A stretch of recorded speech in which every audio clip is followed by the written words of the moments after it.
Boa tarde, eu já fiz aqui uma abordagem preliminar da obra que eu vou apresentar hoje, então eu vou dar sequência a uma sequência que eu já apresentei o tema, que são os grandes escritores russos, né? Comecei com Dostoiévski, com Crime e Castigo, agora vou avançar para um conto chamado O Retrato de Nikolai Gogol.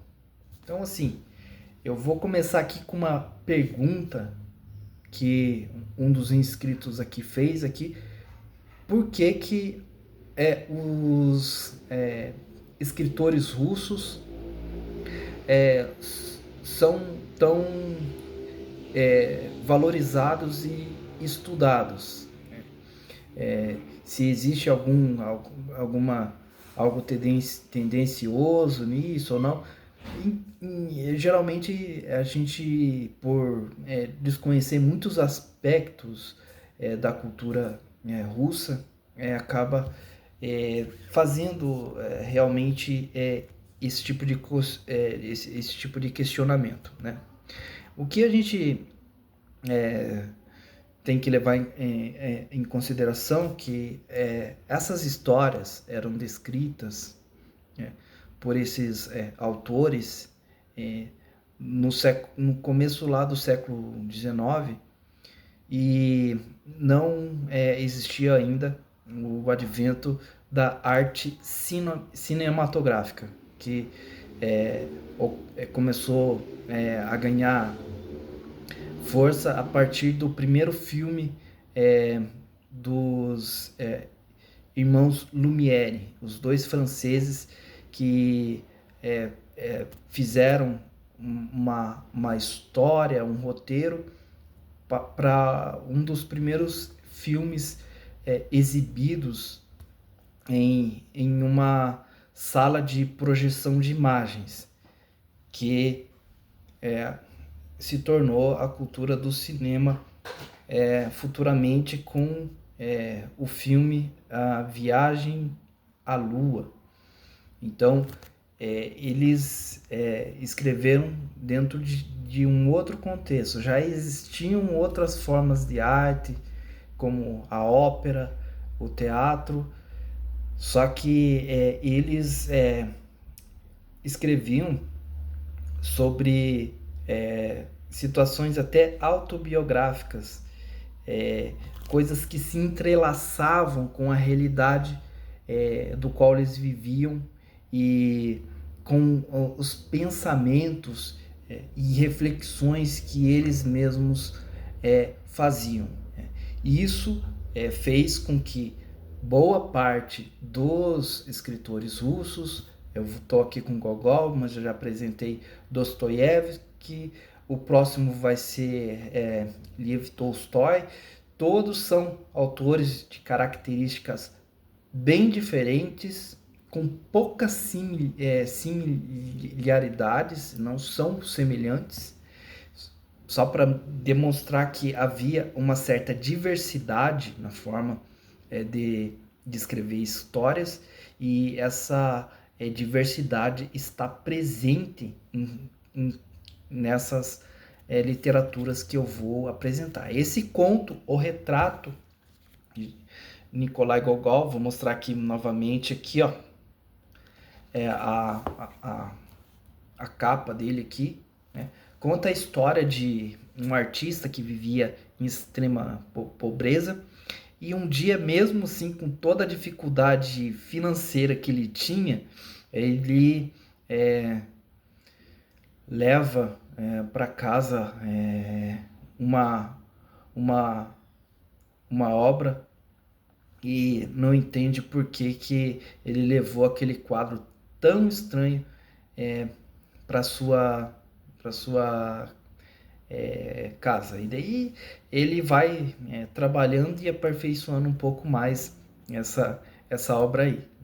Só que essa obra já tinha uma história anterior que vai se revelar, né,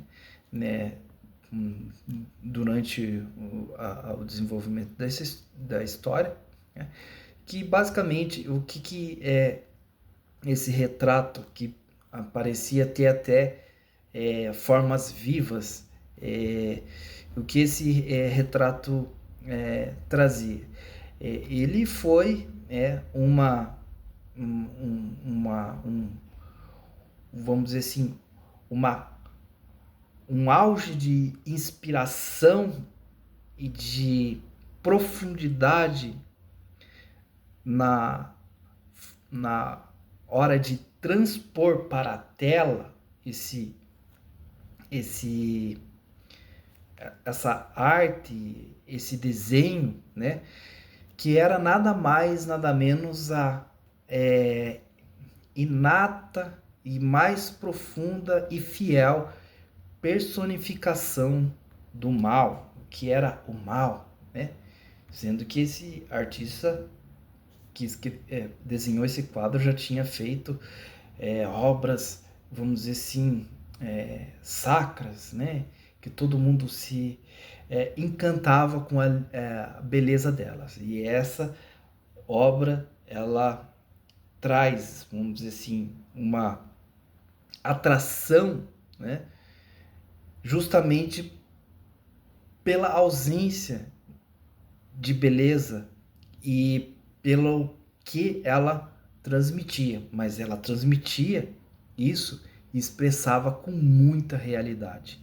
Então, esse é mais ou menos o contexto de quando ele sai daquela vida de artista pobre, começa a ganhar espaços dentro da aristocracia burguesa russa e vê a sua vida mudar de forma extremamente drástica, né?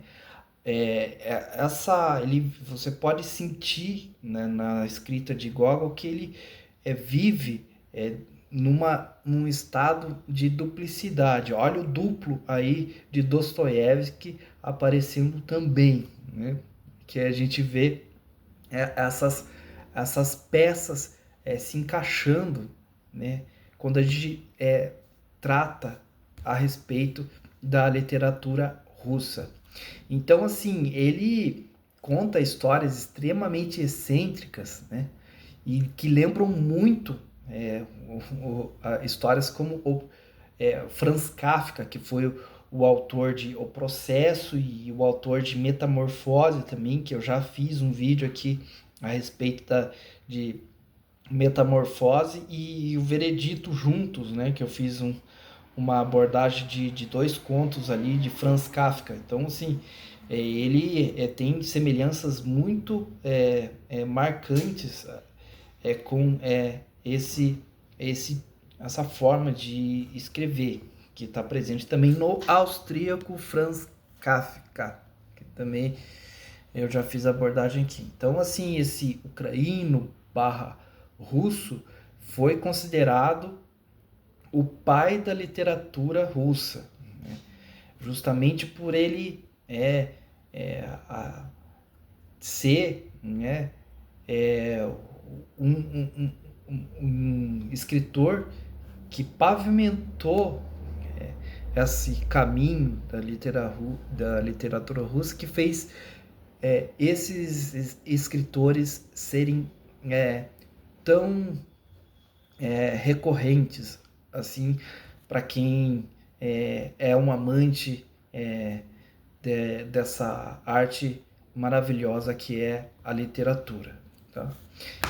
Então aqui esse livro aborda algumas questões como, por exemplo, o papel da arte, né? Também o valor criativo do artista, que até então ele nunca teve valorização e de repente ele se vê dentro de um outro contexto social, cultural e financeiro, né? E também ele faz uma crítica bastante direta ao abstracionismo que é tão presente na literatura. Hoje, como tudo, na literatura não, na arte em si, né? Na arte plástica mesmo, vamos dizer, para corrigindo aqui, né? Que a gente vê hoje como é muito visual a questão da arte, né? Algumas coisas a gente tem que ter um senso crítico para entender se aquilo realmente foi uma arte que deu trabalho para fazer, que exigiu uma reflexão, uma grande reflexão do artista, se ele gastou tempo e talento para fazer essa arte, sendo ela a fotografia ou a gravura através da pintura. Ele traz essa reflexão. Realmente eu sou suspeito para falar a respeito dessa questão, porque eu procuro o valor artístico de todas as obras que eu tenho acesso, né? Todas as obras de arte que eu tenho acesso, né? Quando o abstracionismo passa do ponto, realmente não é uma impressão só minha, parece que quem vai prestigiar essa arte se sente até, de certa forma, enganado, né? Tanto que o papel da arte, ela é ser universal, ela trazer, né, reflexões para que a gente veja no nosso dia a dia. E daí, eu não estou falando aqui a respeito de aplicação, né? Se você for direcionar tudo o que existe de beleza, né, de conhecimento na vida, a sua aplicação monetária, é uma forma muito vazia de você enxergar a vida e de você ver o mundo, né? Então, assim, eu vou falar aqui dessa ambição que levou, né, esse artista a todas as dificuldades que ele encontrou. Não vou dar spoiler aqui, você vai entender na história, porque eu fico até feliz assim de gerar essa reflexão. Então, assim, agradeço ali um dos nossos inscritos aqui, Francisco, valeu, muito obrigado aí por você fazer ali aquela pergunta. É essa mesma a intenção dessas abordagens de livros aqui que eu tô fazendo, né? Então, assim, se eu trouxesse uma coisa leve demais, sem contextualização nenhuma, ia ser só mais um conteúdo que vários conteúdos dentro dessa lógica estão aí, nas redes sociais, poluindo visualmente todos os meios de mídia social ou não, né? Que não é a intenção desse meu canal, né? Nem é uma intenção também de viralizar, de ter milhares de likes, assim. O que é mais importante é que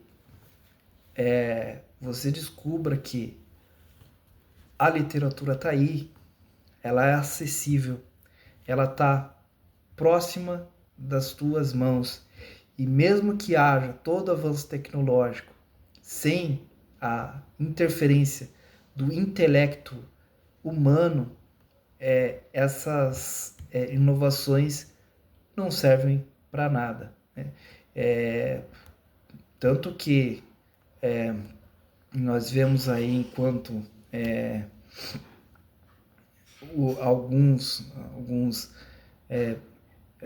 alguns cientistas criam super satélites, mudam a forma, né, de produção e revolucionam a rapidez com que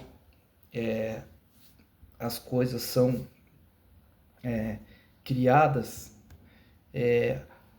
Outras inovações estão aí, como a facilidade de você se comunicar, de você se apresentar em qualquer plataforma, e com toda a liberdade. Ainda bem que existe esse espaço, mas assim, esse espaço ele deve ter um impacto, e é esse impacto que eu quero gerar.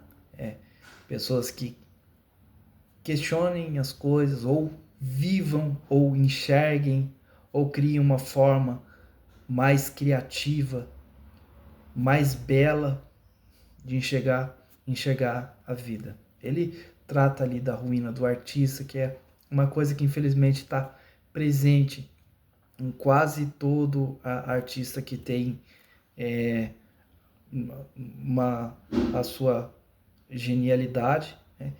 E essa reflexão que é feita aqui, além da hipocrisia do meio aristocrático do qual ele se insere. Então eu fico por aqui, espero que essa abordagem gere aí em você um interesse de conhecer mais essa importante obra literária. Muito obrigado, uma boa tarde. Tchau, tchau.